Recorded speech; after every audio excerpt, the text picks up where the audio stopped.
Hello and welcome back to the Pub Test Podcast. I'm your host, Fletcher, and Tommy C is on the other mic, ready for special comments. Hello. He's ready for a big episode. I am. And why is that, Tommy? I don't want to toot my own horn, Fletch. Okay, so I'll introduce for you. Please do. Supercoach is normally at the back of our segment, at the back of our show, but we're going to have to bring it to the forward because someone scored, what was it, 2,778. So 23 ranked overall this week in terms of total scorers, which is incredible. Can you run us through who you captained, who you vice maybe then captained, or Sure. your lowest score and maybe your highest score? Sure. So this is clearly my best ever round rank. As Fletch said, 23. I only had 3 players score under 100, so it was Dacos, Taranto, and Goulden, 3 very highly owned players. Oh, yeah. So they're players that if they don't do well, it doesn't really hurt you. VC'd Tim English and took his score, 134. He's been a very reliable player for us this year. And I was relieved because captaincy did not look great going into this week. So while I did have a lot of big scorers, a lot of them ones you didn't really expect or players you wouldn't want to captain. So I was relieved that English delivered for me. The big heroes for me were Sicily and Doherty, 171 and 156. 2 players are owned in like 10% of sides. So they're massive pods, and generally when pods go off like that, you're going to do well. So the only downside is Walsh got injured, and I didn't realise he got injured at half time, Fletch. So I was umpiring, so I didn't see the game, and I looked at his score 109. I thought, okay, he's got injured in the last quarter. He got injured at half time. Yeah. So he was on track for a 200 score. Big one. So that stings. And I'm probably going to trade him out this week. Another pod that was showing signs of getting better. Yeah. On that, incredibly happy. Obviously, I've never been this high before in terms of a round rank, and that brought me from 3.5k to 2k. So top 1k is in sight, but I do have to use my second last trade on Walsh this week. So Supercoach's been brutal, Fletch. I think it was on this podcast a few weeks ago. I was saying I've got 5 trades left. I'm going to have a 23rd primo, sucked in everyone else. You have no trades left. I have heaps of trades left. And the past 2 weeks, I made 4 injury trades. 4. I think it was Young, Cameron, Green, and now Walsh all injured in the last few weeks. Means I now have 1 trade left.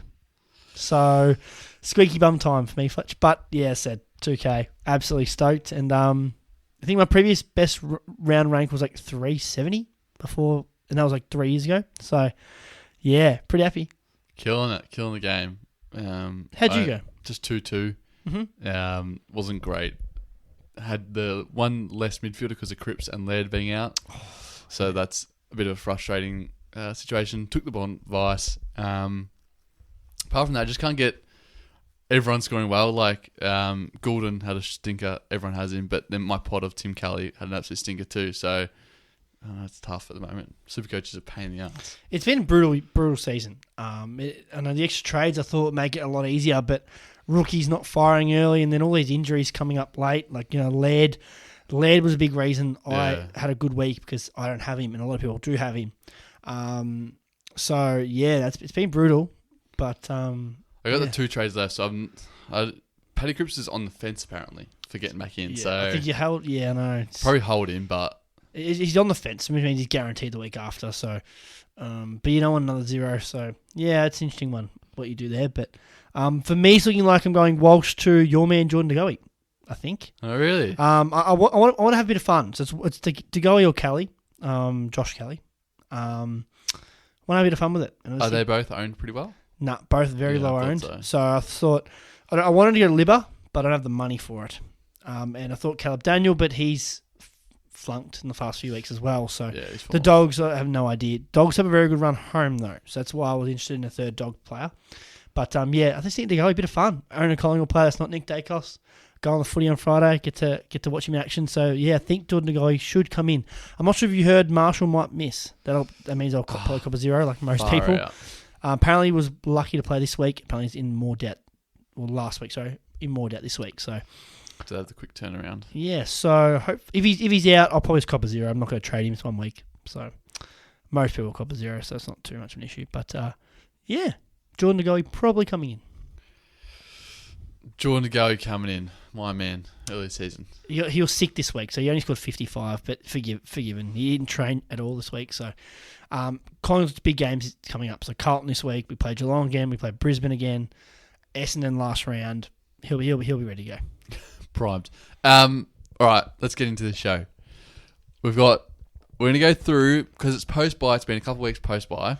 Normally, you have 2 weeks off around the bye, and it's known for a lot of player movement. If you're still out of contract, that's normally when things start happening.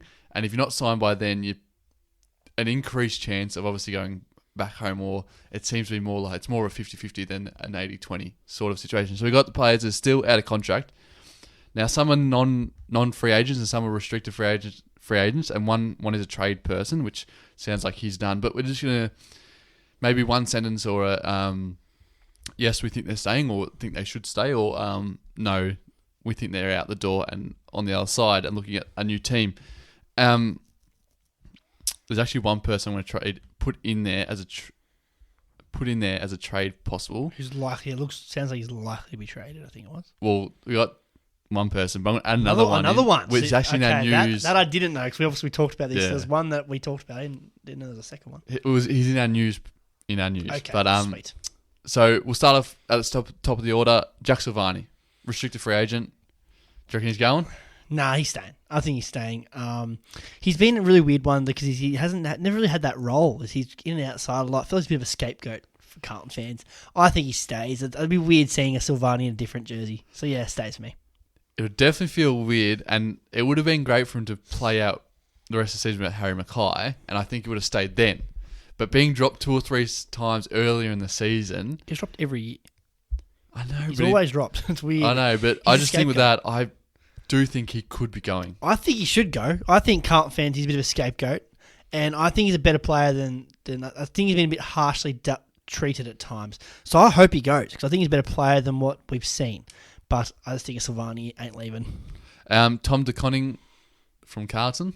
Bye. You reckon he's going? The amount of money that he's going to get, yeah. He's getting the bag from someone else, and Carlton shouldn't offer the bag to him because he hasn't been that good. No. But you're seeing that they're paying for potential, not for what they're delivering. St Kilda, it's a better club than St Kilda personally, but I heard he wants to be a forward, not a ruck. Oh, okay. But Sydney would be a really good one. Sydney's apparently offering him years. That'd be great. That'd be great. Years. So I think Sydney's a better fit, but it depends if he wants to play forward ruck or ruck forward. I think he's gone too, but people are overpaying for the potential, in my opinion. Absolutely. Like, has not delivered a single thing. And they're going to give him an 8-year contract or 5-year contract. It's massive. Mitch McGovern, coming off that huge monster deal, money-wise. Carlton cannot re-sign him unless it's a pay cut. He's not worth He's getting a pay cut. I'm not sure what it was. I had 700 in my head. I think it was about that. He's not worth that. He's a decent player. He gets injured all the time. If it's anything above, I don't know what you'd offer him, but I think they should let him go. He's not worth anywhere above 500. I ain't even thinking about it. It's interesting he's come fit in his contract year compared to every other year. Well, I'm just saying, like, it's not like he's done has he done ACL in the last 3 years? No ACL. It's a lot of soft tissue like hammies and stuff. And then suddenly he can play a full season in his contract year. So you reckon that maybe he's gotten fitter? He's finally put some effort into his fitness. Well, there's another McGovern that's done that too, haven't they? Yeah, look, I think he'll stay, but as you said, discounted price. It'll be average AFL wage, maybe even below that. Yeah, I agree with that. I wouldn't pay any more than average for him. He's a good player, but he's not worth... I don't see anyone go hunting him either. No, I agree. No. He's just injured, so he's good. He's a good role player, but you're not paying much for it. No, Darcy Parish is a big one. Do you reckon he's staying at the what do they call the hangar? Or the hangar, yeah. 900k a year. Geelong just seemingly have a knack of getting those players. He's from Geelong too, I'm pretty sure. But the Geelong also don't overpay, and I think 900k for Darcy Parish, is that overpaying by a little bit? Maybe a smidge. My gut says he goes to Geelong. My gut says it. If he hasn't by now re-signed, I'm with you here. I reckon he's out the door. Yeah. I don't think he wants to be, but I think they'd rather pay Merritt, Holt, like the few other younger players are coming along. So I think he might be going. We had Mason Redden on here, but the news today, he's signed. Not got back to Adelaide. I'm surprised by that, by the way. Yeah, same. I thought Adelaide Club should have come for him. But Well, I think they did. And I think that's why it's taken so long for him to. especially, I'm not sure you heard that Murray did his ACL.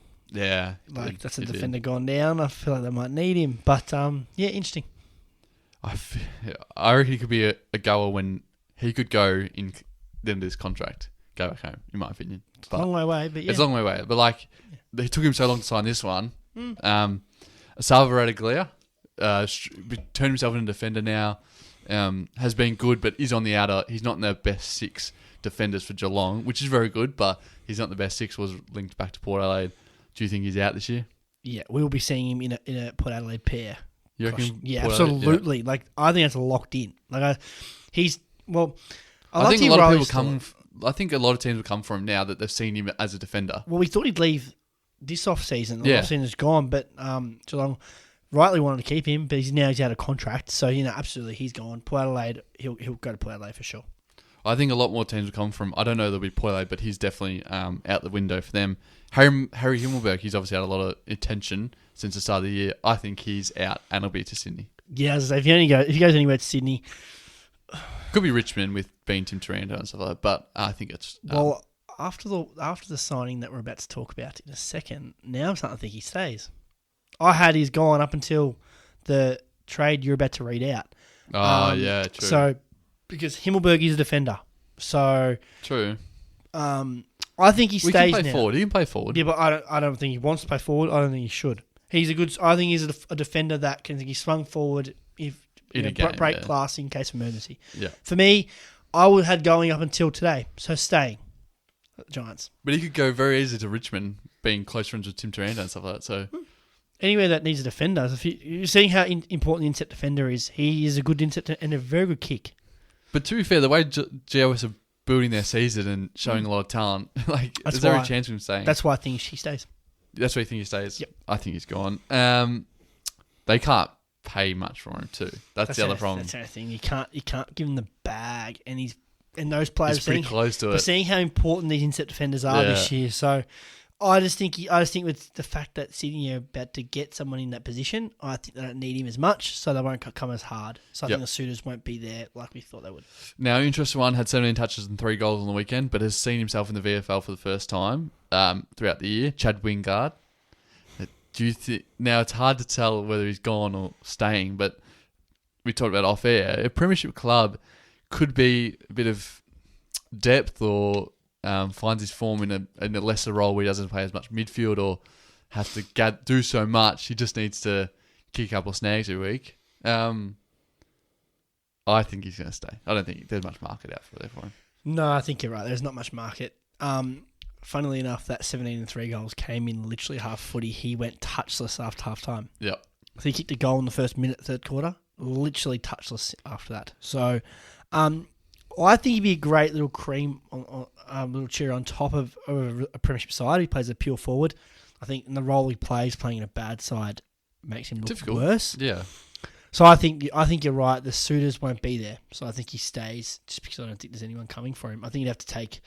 I'm not sure how much he's on, but I can't imagine it being cheap. No. I think he'd have to take a pretty significant pay cut for a big club to come after him. But I do think a big club getting him would be a great addition because he's still a good player. But he's playing for a bad side.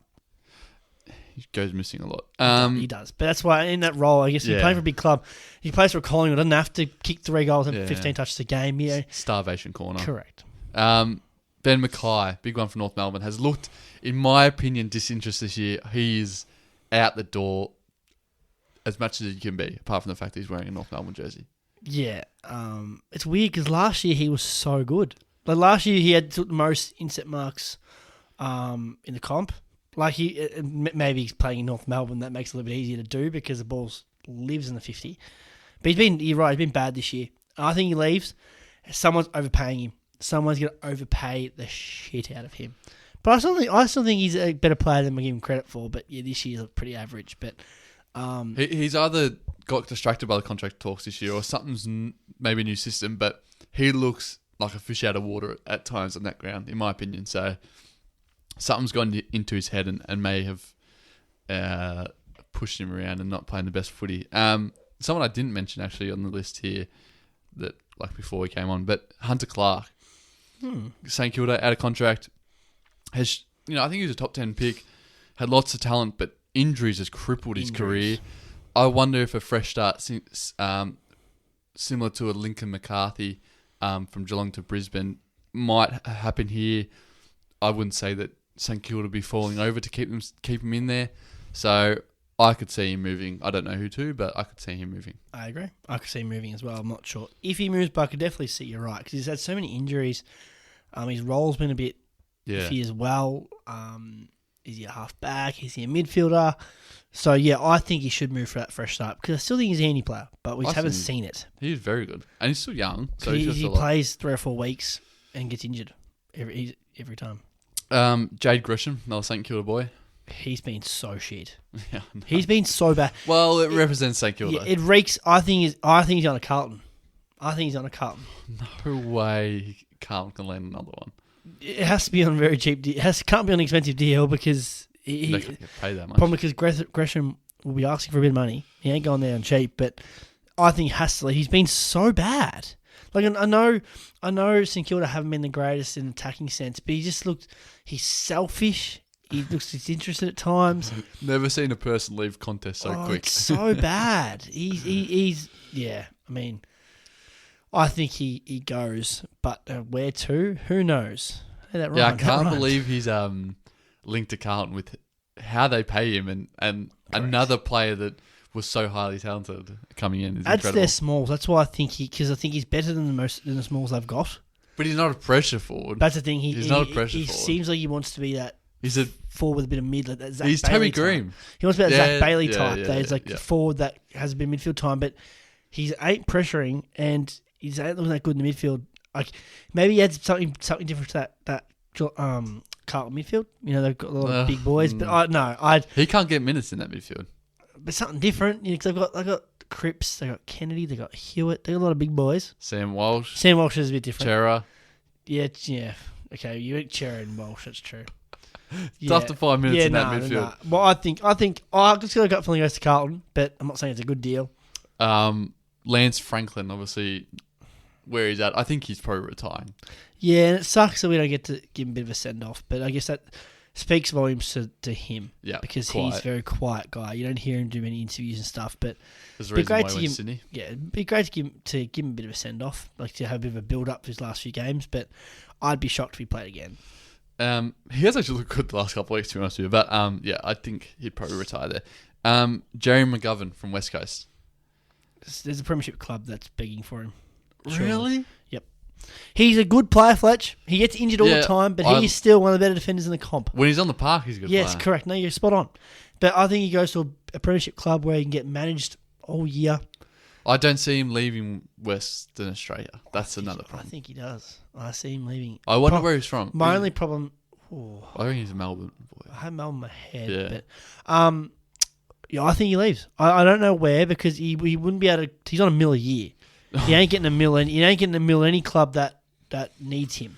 Or in the window. Can take the risk of having him. A Port Adelaide? A pair? Problem is, again, his contract just does my head in. If he took less money, a Port Adelaide could manage him throughout the year. I think a good club that can manage him all year, get him cherry ripe for finals. I think there's a market for him. He needs to leave. Like West Coast have no use for him now. Yeah, I do agree with that. He doesn't fit the age group to start with, and then the role is for he doesn't do enough work to be warranted if that his spot. Yep. Another West Coast, Tom Brass. Well, he's a trade, but apparently it's done to Sydney, which is a great for Sydney here. But do you think he's gone? Well, Sam Emerson today, it's a lock, and that scares the shit out of me because it's what Sydney are crying out for. They will not be this bad again next year. Like I think they got a lot more excuses than other clubs for how bad they were. Yep. And then maybe you can also say some of the young kids maybe ahead of themselves. I think that's a valid assessment to make. But no, Sydney are crying out for this, so this scares me. But it sounds like it's done. Does sound like it's done. West Coast don't need him. Like he's 28. There's no way they're good when he's still playing or playing elite level footy. The second thing is he's the only bit of value that means they get a first round draft. There's no one on their list that warrants a first round draft pick. No, you're right. So- McGovern, Nick Nat, Gaff, they're all players that are too old that you're not getting anything for them, whereas Barras is Third still, or fourth round, maybe. Barras is still worth a first round. Yeah. He's worth a fair bit, though. That's the only thing is... He's probably two first and a bit. First and a second. Well, we've seen what Taranto and Hopper got. He's a little bit below them. Well, key it's possession hard. helps him. It's hard because you're right. The position is more value, Yeah. but he's also 3, 4, 5 years younger. I'm not sure how old Taranto and Hopper are. My guess is... No, they're like 24, 25. Yeah, I had 25 in my head. Tim Taranto age. I think Hopper's a year or two older than Taranto. Taranto's 25, so he'll be 2 or 3 years older. But his key positions that helps him again. So I think he's worth a similar package. I think it's a minimum first round, and I'd argue a second first round. They would want a second first round, but He's West 28. Coast just have no leg to stand on either. Correct. Like they're just so... They have no leverage because clubs are going to be like, well, we know you have to piss him off. Yeah. So his minimum... I think Jurgen's worth a top 10 pick. Jurgen's worth a top 10 pick. Sydney... Well, Sydney, what will Sydney have? Sydney will probably have... yeah, they will have one. They make finals, they will have one. If they don't make finals, they'll have Actually, one. no, I'm not sure. No, that doesn't work like that Yeah, because... it goes 17, 18, 19, 20, but it kind of... It'll be Melbourne's... Yeah, but there's some teams have a few picks in the first round. So I don't know how it works, but it'll be like a top 12 to 15 pick. Is he worth that? I think he is. I think he is. This draft's pretty stacked. He's going to tip a side over the edge. I think he tips Sydney over the edge. Like, he's that good. I agree with him being good. I don't think he's tipping Sydney. But yeah, he's out. He's gone. He's not. They would do... I think he's gone from West Coast point of view. I don't think he wants to leave, but West Coast need some talent. We've obviously talked about it. We obviously know that. And he's the only one that's going to bring in a first-round draft pick. Mm-hmm. And they've got a few Western Australian kids in that 12 to 15 range coming out of the waffle or whatever. So I think they'll probably be looking at getting... Unfortunately, they won't want to, but they will be. Mm-hmm. The other person I want to add in here, which is meant to be out news, is Ben King. He's since post-bye had some shocking weeks. There's some footage on AFL on the couch last night. But you really just need to look at his stats and look at him play. And it's not the Ben King that we've come to know and love. He's not attacking the ball at its highest point. He's not attacking the ball as hard as he used to. He's not known for his crumbing. He's a tall forward. But even when you look at his aerial presence, it's just not there. And it is genuine like, I don't really want to be here. I'm not sure. I think he's in his head a little bit. And maybe there's some messages when he's gone back to Melbourne over the bye weekend. And maybe there's a team down there, Collingwood, in his ear to get him back down there maybe next year, but if not, earlier. Ben King will be a Collingwood Magpie in 2025. It just seems so obvious, Fletch. We don't have a gun key forward. We get Ben King, 3 Petes, 4 Petes. We're doing it all. It's the one thing that where people think we're lacking. Well, we are lacking. Our defence is one of the best in the comp. Our midfield is one of the best in the comp. Our ruck is serviceable. You don't need an amazing ruck. He's good enough. Forward line, our tall forwards are the only thing we're missing. So Ben King with the Pies, and we are winning 10. You're winning 10. I want Geelong, or I want Richmond to swoop in and grab him. To be fair, yeah, Hawkins out, Ben King in. Yeah, mentorship. Scares the shit out of me. They could easily do that. That scares me to death. And Richmond's the other one. Richmond re-rolled out. Yeah. Re-rolled out, King in. I see that too. The same scenario as Lynch. Oh, there's a few clubs that need key forwards now. I thought Collingwood were going to walk in and grab him. Nah. But, yeah. I mean, I wouldn't mind him. I don't know what's... Would you be surprised this offseason if he asked for a trade, or if it came out that he'd asked for a trade and the club said no? After some of the efforts we saw on the couch yesterday or last night, yeah, wouldn't surprise me. Like that second one that Gary's like, I'm not going to talk. Let's watch. That was terrible.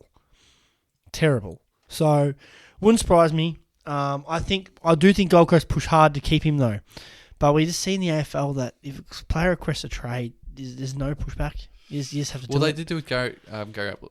Yeah, They do pushback, but it doesn't work because the next year they can leave. So for me, I think he's guaranteed to leave in 25. This year, though, Well, if they get Dimmer, the only problem if they get Dimmer, and they're good. then you can see a plan. Yeah. But I think this offseason, they don't get Dimmer early enough. Just the instability in the club, another team in his ear, I think could see him out the door, which would be a shame would be disastrous for Gold Coast. I hope that's not the case for a Collingwood point of view because we don't have the assets now. Whereas the year after, Pendles might retire, Sidebottom probably retires. We might have the money. This year we don't have to trade for him. I don't think we have the players. So I hope he stays one more year and then we get him next year. But it wouldn't surprise me at all. You're right because he's just he's gone. You know, actually, it reminded me, Fletch. You know when we did that thing of top 5 players to build around. Yep. I had Ben King on there. Yeah, I know. Corey absolutely ripped me to shreds about that call, and He did kick 41 goals in a season a couple of years ago. and he was playing really well up to that point. I So think a second-year rookie. I did forget one Andrew Brayshaw that Corey reminded me about, and Oscar. No, I'd rather have Brayshaw than King. Oscar Allen as well is the same. I didn't realize he's the same age or he's very similar age. But nah, King has looked pretty average the last few weeks. So no, it wouldn't surprise me. Ben's question. Yeah, post-buy has been, a time when managers get together, and I think maybe there was someone in his ear and he's just not quite as comfortable in what he's doing. Maybe also that his brother getting injured too might be just something that's playing on his mind a little bit too. So let's not just say it's about trading, but I think that could be a bit of a bombshell over the off season that we didn't quite see coming. But when we look back on it, you kind of go, "Oh, we actually did see it coming." All right, we're gonna get into the beef of the week. Port Adelaide and Collingwood. I loved the build-up. Brainer Maynard after the game, I forget who he versed, but Freo. He said we're the best team in the league. Loved that. Owned it. Said it. It's true at the moment. Let's see in a couple of weeks' time. And he said, and he called out. He didn't call out, but he just said, "Let's see what Port Adelaide's got. Bring your own game. We're the benchmark, and let's see what they got." And then Ken Hinkley playing on that, just saying, "Yeah, they are the best team in the comp by their own admission." Love that. I loved a bit of the fire that came with it. He Not said quite like, in the game. He said something about basically sarcastically saying, "Well, it's good. Yeah, no point being the best side in July." Yeah. It was like it's great to be the best side in July. Something that like hinted at a bit of sarcasm. He did say that. Which is good. Yeah, I loved it, and the game lived up to it. I mean, Port Adelaide were in that the whole time, all the way up to 3/4 time, and then the Pies just overran them. And to be honest with you, 2 points off, I know, but Port Adelaide were right there. I mean, Jamie misses that goal, obviously.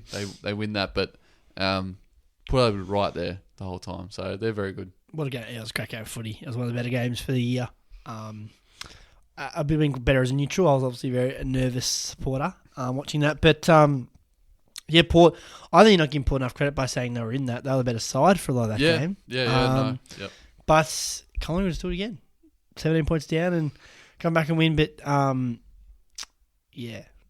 don't have a lot of words. But what I will say is Drew's tag on Dacos. Liked it, yeah. Worked. Liked it. I've heard a lot during the week that, I'd love to hear your thoughts on testing things out against sides that you're going to play in finals. Now, they seemingly ease the tag after half time. Do you think that's a... Yeah, I think 3/4 time they stopped. Well, because even like the last quarter, that Rosie was taking it sometimes. So that tells me that it might be a little bit of put at the back pocket for finals because it worked. And he still had 25 and a goal. He wasn't influential. But it wasn't the same... The stats kind of doesn't paint a good picture of what the game It wasn't the same 25... It wasn't the same game we're used to seeing. I mean, it's still remarkable that a bad game for his 25 touches. Yeah. But that worked. So I think this week, and we're going to talk about the Collingwood Carlton game later on, George Stewart has to go to Dacos, doesn't he? This is the only problem with this. I loved it. Loved the fact that you got a player that can do that. But the only thing is, I reckon 90% of the teams in competition doesn't have a player that has a concentration and it will sacrifice their own game to just follow around a player.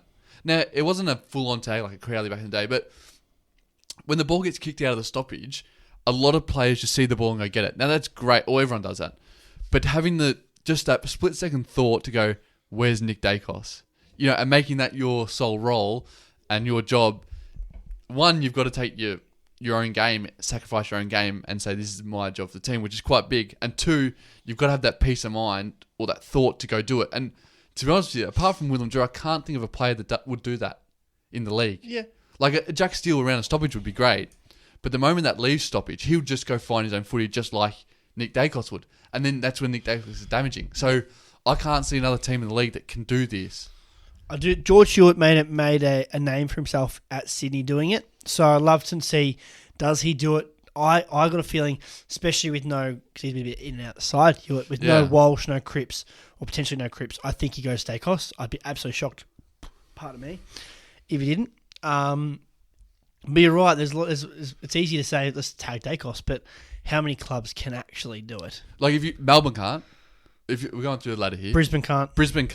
The Dogs can't. Melbourne can't. Who's in 6th, right? Essendon probably can.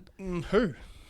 Well, I feel like a Hobbs and stuff like that, they could, a bit more... Not that lockdown like you're saying, though.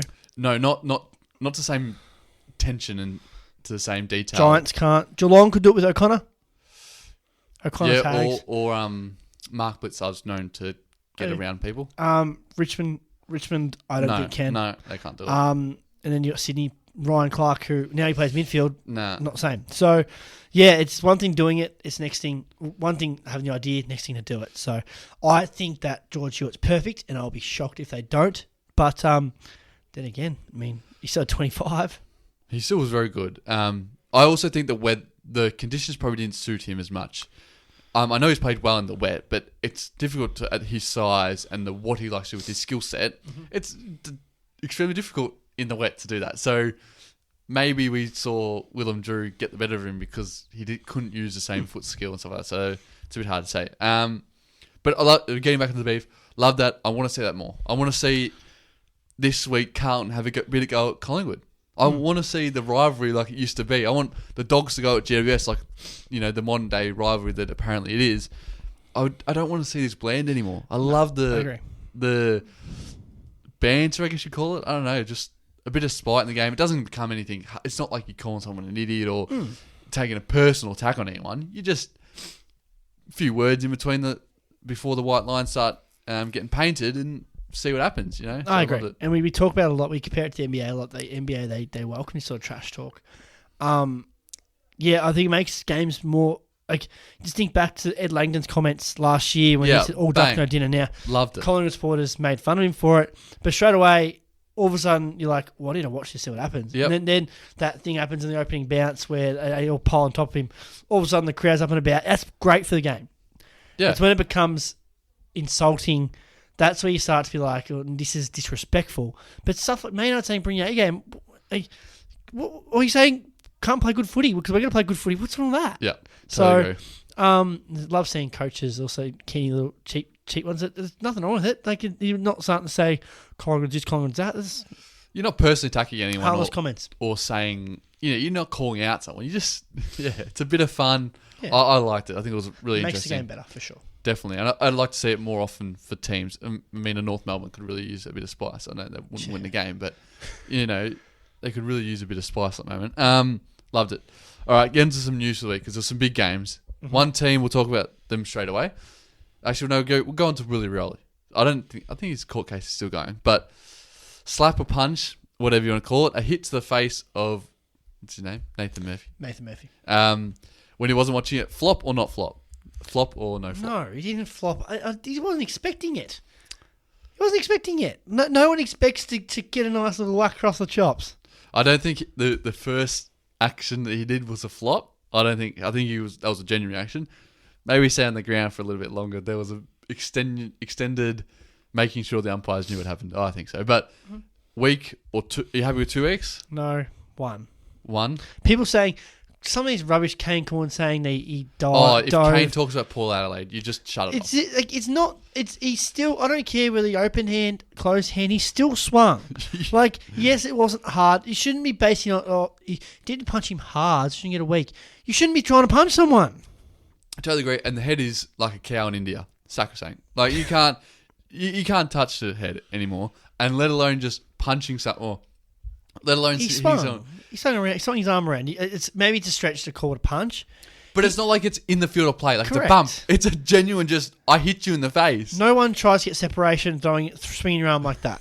So it's not a normal motion. No. And it's like it hit him half out the bicep and rolled up. He hit his face. He looked at his face and hit his face. What I will say is, to say it's the same amount of weeks as Cozzy Pickett's one on Bailey Smith, which was a very deliberate, flying at Baz him in the head. Yeah. It's not the same as that. It's definitely a week though, just for I'm not even considering how hard he hit him. I'm saying a week for the motion. Yep. Totally agree. 1 week. I wish it could be 2, but because of the Cozzy one, it can't be 2. Correct. So it should be 1. It's not the first time he's done it either. So he did it to Ridley early in the year, where they tried to argue. I heard a caller on SEN yesterday saying he said they tried to argue that Ridley ran into his arm. and to be fair, Rochelle got 2. Yeah, Rochelle got 2, but and not really his chin. So because his was a closed fist and Rioli's was an open palm, that makes it so much worse. And Rochelle, I could argue a bit more. It was a bit more throat, chest, high chest. I think it's the same as Rochelle. Whatever Rochelle gets, he should have got it.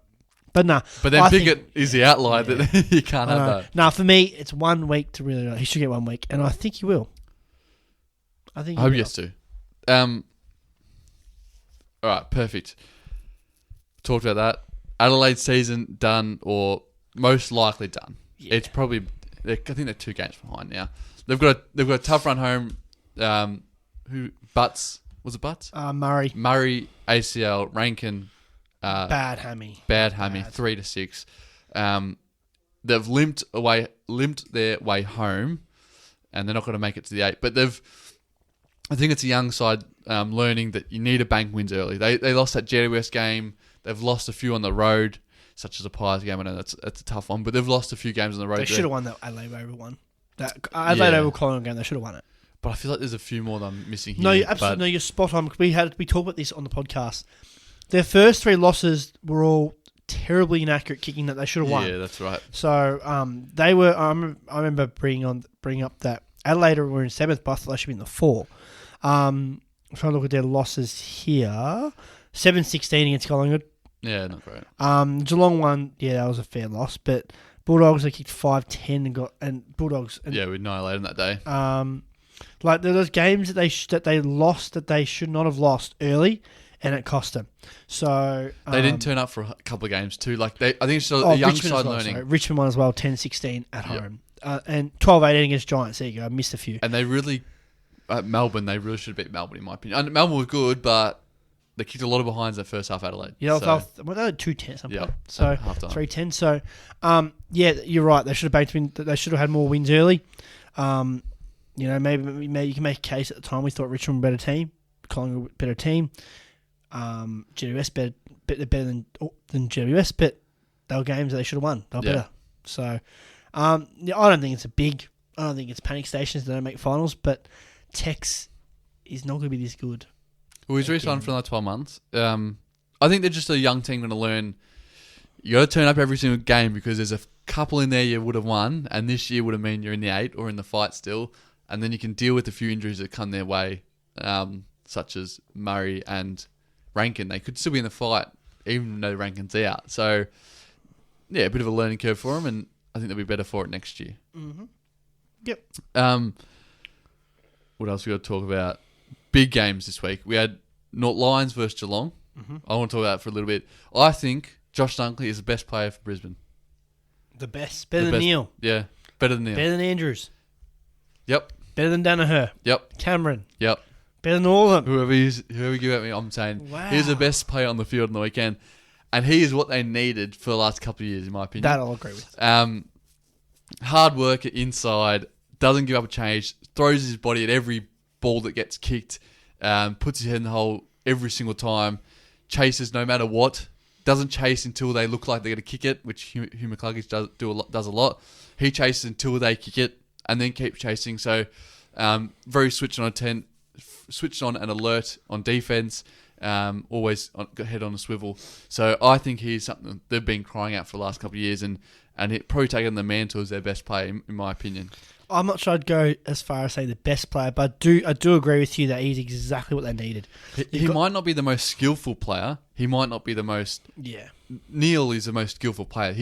Could be their best player, but the way he delivers and for what that team needs, I think he could be the best player. I think that's a very valid argument. I think you look at Now, I will say that the midfield has bought into a bit more defence this year in general. They buy into being in the right areas for when they're in defence. But when it comes to chasing and tackling...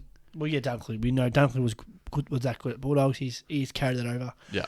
But you look at their midfield, Neil, McCluggage, Ashcroft, they're really good ball users. I'm not sure you put Ashcroft in that yet, but Neil and McCluggage are really good ball users. I know Neil's been a bit off this year, but generally he's been a really good kick. Dunkley's that first handball out. He does that defensive midfielder type that you hear about. He's exactly what they needed. You're spot on there. So I think it's a very valid case. You can say that he's the best in their team. I still would have Neil, maybe Andrews out of him, Harris Andrews, but he's for me top 3 for sure. Yeah, I love his attack of the footy. The other big one, Ashcroft ACL coming out of that. That's what a shame. What a shame. So sad. Probably still maybe wins the Rising Star. I think he still wins the Rising Star. But 12 months of the game, we also know ACLs are 2 years really, so probably won't be till next year finals that we're looking at being back to himself. But yeah, what a shame. Just such an innocuous, just nothing contest, and just rolls over on the knee and does the ACL. So hopefully he gets back soon and fit and firing, because he's got a big career ahead of him. Absolutely, he does. The other big game, Geelong, we want to talk about them a little bit. Tom Stewart into the middle. That's how desperate they got. What the hell? They couldn't score for shit. Yeah, one goal. I know Brisbane at the Gabba is some sort of entity, but one goal in 20 degrees, in not three and a half, in 3/4 of footy. Not a drop of rain in sight. Yeah, so that's concerning. And yeah, when you're putting one of the best defenders in the comp in the midfield, it probably tells you midfield's kind of struggling. And he didn't look that bad there either, so I'm not sure if my Supercoach that's good or bad. But another one though, Jeremy Cameron. I think he kicked the 3. Don't let that fool you, because for the first half and probably the first 3 quarters, he was not Casper. He was nowhere. I didn't watch the game, but I did hear that it was the last quarter he started to show some signs again, but he wasn't there. 2 of his goals were off opposition kicking it to him. Oh, really? Yeah. So 3 goals, don't let it fool you. He still scares me in finals. I think apparently he's totally agree. Concussed and apparently a bit of a shoulder niggle, so I do not want to play him in finals, that's for sure. But yeah, it's 1 goal in 3 quarters from that forward line that good is a little bit concerning. But Brisbane at the Gabba, they've done that to a lot of sides, but you wouldn't think they'd do it to Geelong to that extent. But Geelong should still make finals from here. They'll make finals. 9 and 8. They got GMHBA Stadium. I think they got 3 games out of their 5. They do play Collingwood. I know that. I need to see who else they play. They play Freo, Dub. They played Puella at the Cattery, I think. Oh, that's a good one. Then they play Pies, Saints, Bulldogs. So, yeah, Collingwood and Porter are a little bit sticky, but they should win the other ones. So, yeah, they make finals from here. And they are scary come finals. We said it last week, saying it again. Yep. Love it. Not. Melbourne versus Crom season ended and Melbourne pretty much secured in 4th.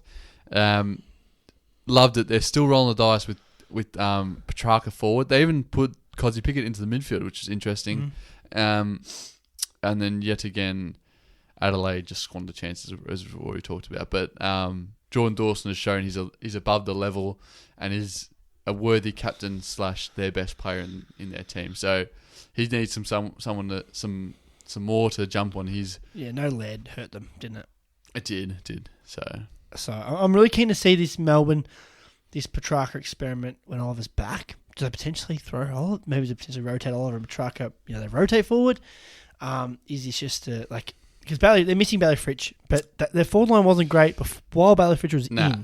So is it, I'm not sure it's as simple as Fritsch back, Petrarca back in the middle, but I do like it.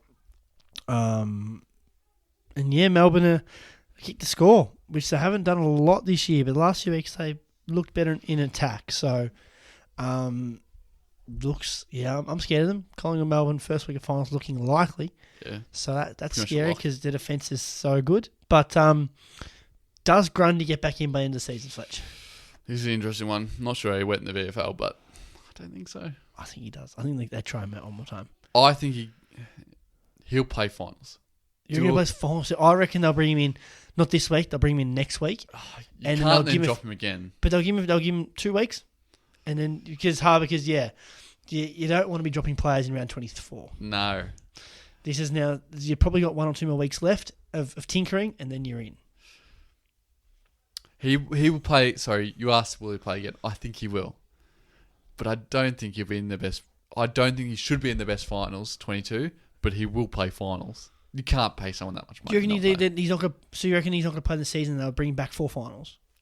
No, I reckon they'll play. They'll bring back like 4 2 weeks before, and then he'll stay there. And he'll stay there, but he'll only stay there because of the paycheck. Yeah, but I mean they've made the brutal call dropping him, so dropping him again. Yeah, but finals is different. You're Dropping- dropping 4 finals. Dropping him again would be a bot. They drop him again, he's out the door. Yeah, He's out the door. They drop him again, he's out the door. you can't drop someone twice on that sort of. Correct. He drops him again. He went. I still think Port Adelaide are crying out for him. And they had no rucks. It just makes so much sense to go to Port Adelaide. But you're right. They drop. I think he comes back. They drop him again. He's done. Do you think he's gonna be? Do you think he can be a forward then? No, of course not. He was never a forward at Collingwood. So, and Gordon's been so good that they can't change this. So Grundy will be a pure forward or nothing. There's no way they go back to because Gordon's been so good. Yep. I don't see how he gets back in there 22 this side of this year, but you've got to play him for finals. You've just got to. They got to try one more time. They got to give one more crack. So, and Lob's probably for the Dogs in the same situation. He's going to play finals. He is going to play finals. I don't think he should be in there 22. Yeah. He's not in their best 22. In terms of a mixed makeup, I don't think he's in the best 22. Yeah. One game I do want to talk about, I watched the Hawthorn-Richmond game. Richmond, I will say, Richmond fans, they're probably going to come up here because of the score, like how many behind the Scoring shots. Scoring shots? That feels wrong. But like 14-12. That's scoring shots, my friend. Okay. I was looking for another different word. I know it was 14-12 to 15-5, so, 26 compared to 20. But Hawthorn, they threw Will Day as a spare back, so 7-man defence, with about 12 minutes to go. And then with about 7 minutes to go, Will Day was taking the piss for 5 minutes. So then Vlosten dropped from defence into their forward line and manned up Will Day. And then Hawthorn went and got another extra, I think it was Jack Scrimshaw, and put him as another spare. So they had 8-man defence. I mean, every time they won a stoppage and went forward, which they shouldn't have done, they should have just left it in the stoppage, but they tried to kick it forward. It just went to a 4v4, but there's so much space, you could open up the fat side. I think if Hawthorn had their time again, they wouldn't have dropped back Scrimshaw. They would have just left that and just played a 7v7 defence because there was just not enough people up the field to make a contest to make a stoppage. Well, I didn't watch the game, so I'm going based on what I've heard. Sounds like they dropped Will Day back too early. That too. I think they did the old 13 points up when they did it, but they didn't keep going last quarter. No, they didn't. It was too there was enough time they needed to win the game, not lose it, to not try and lose it. Yeah. If that makes sense. So it was that kind of method that they. I mean, it's a young side, so I'm not having go on them. I'm just saying. I think there were a lot of lessons learned off that game. Yeah, in my opinion. I agree. So, but Will Day's a spare. I mean, that kid, seriously, he's so good. Yeah. But yeah, interesting that you see Richmond going to even up. You don't see evening up very often nowadays. But yeah, I mean, fair play to Richmond. Unfortunately, don't like that. It would be nice. I heard it. I was umpiring, and obviously I saw at halftime Hawthorn winning, and then I hear one of the players says that Richmond won. I was like, oh, for goodness sake. Yeah, how annoying. But do they play finals? I think so. Oh, I don't know the run home, but I don't know. It's actually physically impossible to tell now. I think the Dogs and Geelong play are the only locks outside of inside of yeah, that's a fair assessment. Yep, I agree. But Richmond definitely can play finals. Yep. There's gonna be an unlucky side for you tonight. I don't think I think St Kilda come out. I hope they do. I think St Kilda can't. St Kilda can't stay. Actually, no. I hope they stay in because it keeps one of Richmond or Carlton out. There's no way Carlton and Richmond make finals. Yeah, and it's easy to kill. Because there's no way Dogs are in there. Actually, Dogs are the same amount of wins as Giants, but I can't see Carlton and Richmond both making it. So I hope St Kilda stays in there because it kicks one of them out. Yeah, I think the Dogs got GWS. I know they got Hawthorn, and I know they got West Coast. Dogs play North and West Coast. Yeah, so they've done the hard part of their season. They'll make it. Yeah, I've seen crazier shit happen with our side. They'll make it. All right, we'll get into the preview this round. We'll give our tips and talk about some games. The big one Friday night. I just want some beef in this one. I want some fire. This will be so good. I just want some fights. Collingwood versus Carlton, the old firms against each other, the originals. Collingwood just knock out Carlton, please. Please. Fletcher, I'll be there. I'll be in attendance. I mean, I'm not sure. Obviously, we know Carlton have got a few injuries, so they now have an excuse if they lose. But I haven't thought of calling shit if we lose. Actually, it'll be charity if we lose this one. But yeah, I mean, this is unreal. It'll be packed house. I'm so excited for this one. And I'll tell it last week and I'll say it again. If Carlton win this one, they'll be playing finals. Yep, agreed. If they don't win this one, it's not paying stations if they don't.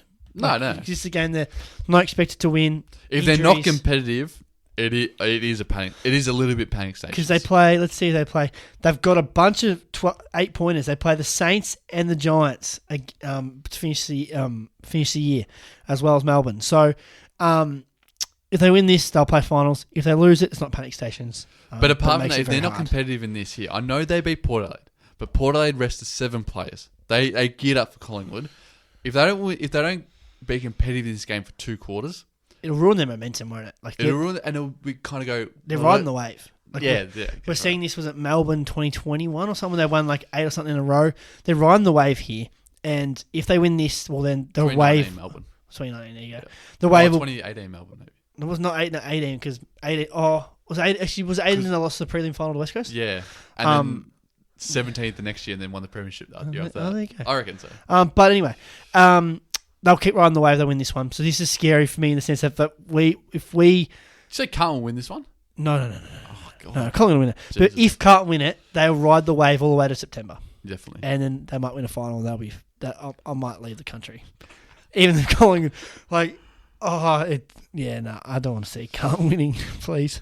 Yeah, Collingwood for me, but this is big, in my opinion, to see if Carlton are true or not, because they've had some soft kills. They have. So Port Adelaide was the one real big kill for me. So, but even then, yeah, I know you 7 players out. It's a lot of players to. I don't know. They weren't Conor Rosie or Zach Butters. It's a lot of players to try and form a team and do the same thing over and over again. And you can say they were due a loss. I'm not as. My opinion is a little bit different to you in that sense. Yeah. But I think Collingwood will win. I do think it's close. I can't say Collingwood blowing them away. I just can't. But the injuries though, if there's no Cripps or no Walsh, Chera's touch and go, no Mackay. Yeah, Collingwood should win this comfortably if there's no Walsh or Cripps. True. Like who the hell are playing their midfield? So, load up on your Kennedys and Hewitts for your sports bet accounts. 15 and 10, 20 touches.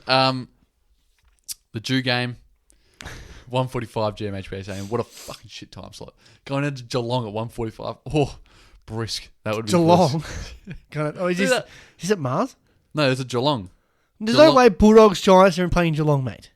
No, Geelong Fremantle. Oh, so I'm on the AF. I'm on. We did this last week, didn't we? I'm like Geelong. I'm saying, look at Bulldogs Giants. They're both at the same time. They're both in shitholes.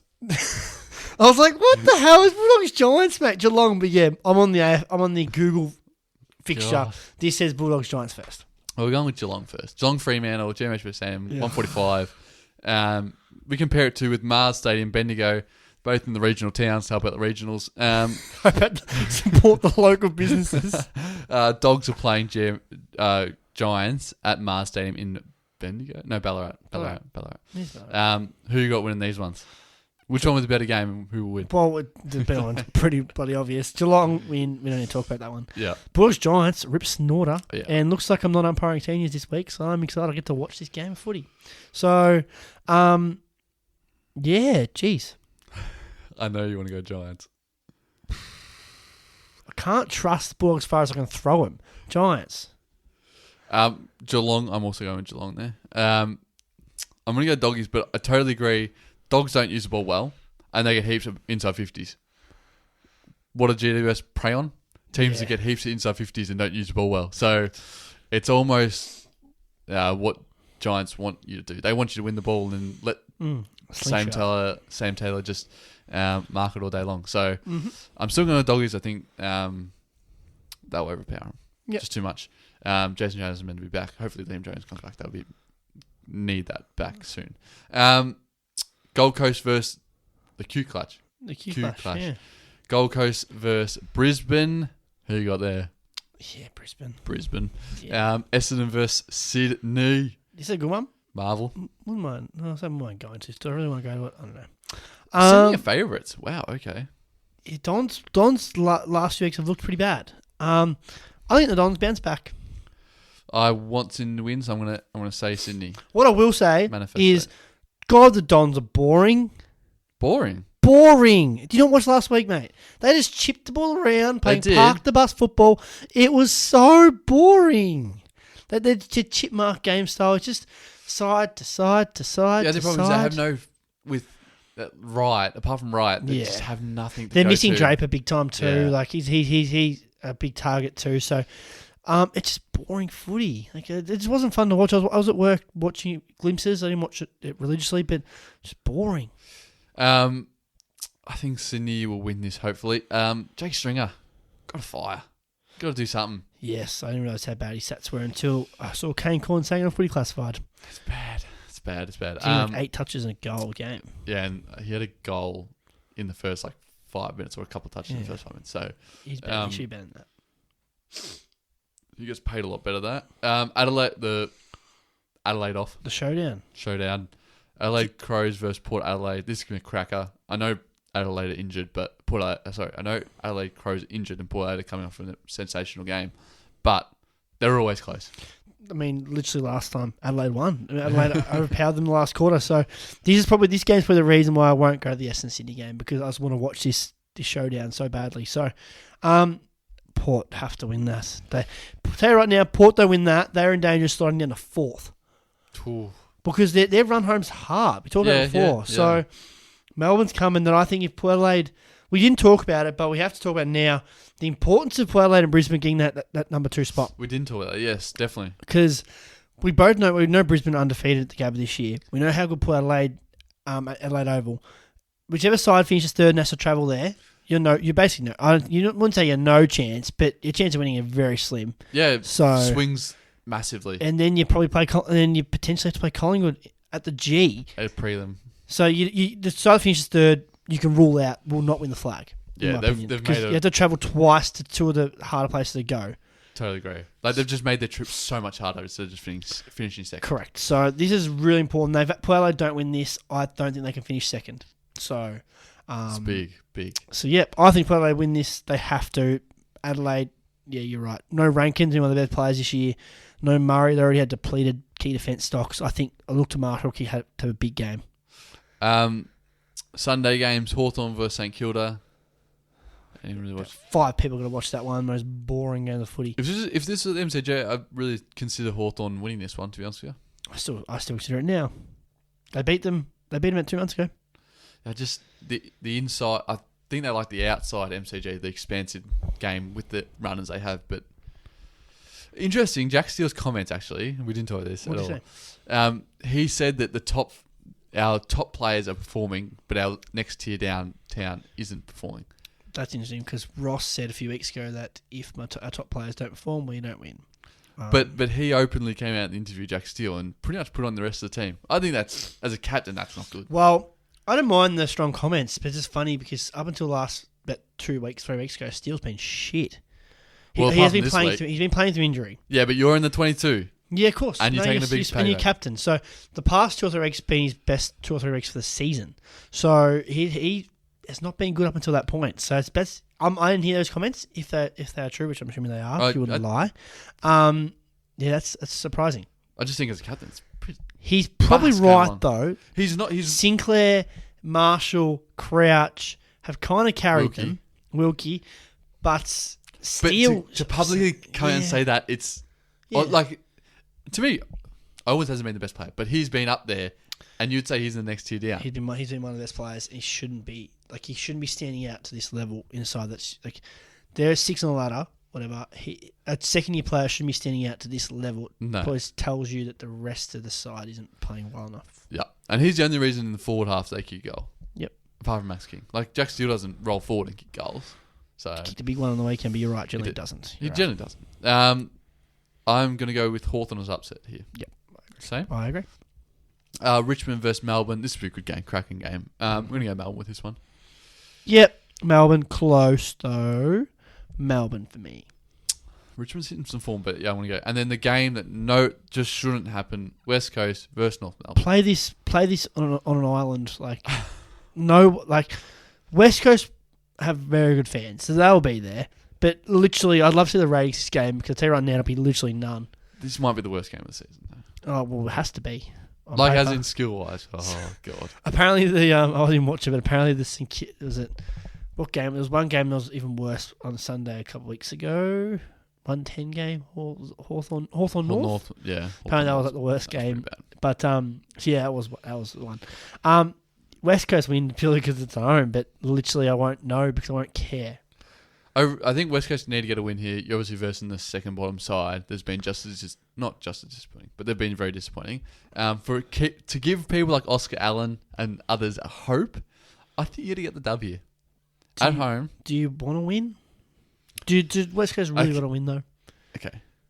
I hope they say yes, because that mentality is fucking shit. You're spot on. And we've seen it throughout all pro sport. When you try and use that mentality, it don't fucking work. No, you're right. The trust the process, 10 years later, you can still be in the same position, 76ers, if you're a basketball fan. No, you're right. So I hope that is not... When we look at a Geelong and a Hawthorn and a Sydney keep topping up and not going to the bottom of the draft, suddenly they're at the top for 15 years. So I hope it's not that way. But yeah, if I was West Coast, I think you'd want to get a win just to prove to some younger people in that team that we don't just lose to anyone. Correct. So who got West Coast? West Coast. Just because it's at home, but literally, yeah, no faith. All right, love it. Another good episode. Another good ep. I loved it. Check out the socials. Tell a friend. Tell a stranger. Tell a stranger. Tell anyone that you see fit. And go Pies, Martley. Go Pies. God.